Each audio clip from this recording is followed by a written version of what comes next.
Ersak korporatsiyasida biodobavkalar, kosmetikalar, ozdiruvchi choylar, ozdiruvchi kofelar va og'riq qoldiruvchi mahsulotlardan tashqari yana bizda zo'r mahsulotlar bor. Videoni oxirigacha ko'ring. Bu mahsulotimiz oq kirlar uchun. Qo'lda ham, avtomat kir mashinada ham yuvsalaring bo'ladi. Aynan kirlaring, oq kirlaring bug'ilib qolgan kirlar uchun juda ham asqotadi qizlar. Bu mahsulot qora rangli kirlarni rangini chiqarib yormaydi. Aynan qora ust-bosh kiyadiganlar uchun bu mahsulot asqotadi. Bu esa rangli kirlar uchun.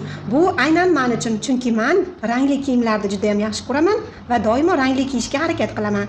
Bu ham rangini chiqarib yormaydi, kirlaringni bir-biriga rangini urib yormaydi. Bu mahsulotimiz damla mahsuloti. Kirlaringda, oq kirlarda dog' bo'lgan bo'lsa, kirlaring, oq kirlaring oqarmay qolgan bo'lsa, bu aynan siz uchun. Qizlar, bu mahsulotimiz esa bakteriyaga ifloslangan, juda ham bakteriyasi bor, hattoki kiyimlarimizni ham 100% bakteriyadan xalos qilib beruvchi mahsulotimiz. Bu ham kirlarga, oq kirlarga, rangli kirlarga ozgina solib ishlatsangiz bo'ladi. Parashoklarimizni aktivlashtirib, yana ham zo'r oqartirib, ko'pirtirib beruvchi va kir mashinamizni ham tozalab beruvchi super mahsulotimiz. Aytgancha qizlar, bu mahsulotlarimiz 100% tabiiy, hattoki gudelarni, kiyimlarini ham bemalol yuvsalaring bo'ladi. Mahsulotimiz esa oq kirlar, qora kirlar, rangli kirlar, bug'ilib qolgan kirlar, hamma kirlarimizni shirin va yumshoq qilib beruvchi mahsulotimiz. Ersak haqiqatan ham super.